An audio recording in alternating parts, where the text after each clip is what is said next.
Japan is gaining an unwanted reputation as a black hole for international child abductions.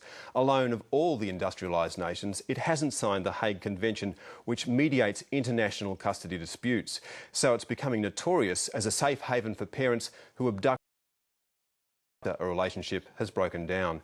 In Australia, a small but increasingly vocal group of so-called left-behind parents are suffering the pain of having their children held in a distant country against their wishes. Sarah Dingle reports.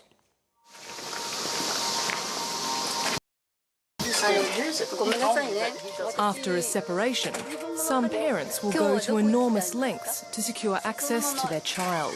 Hello? Yeah, I contacted you, Hiroko, and you haven't replied to me. Matthew Wyman has come to Japan. I'm not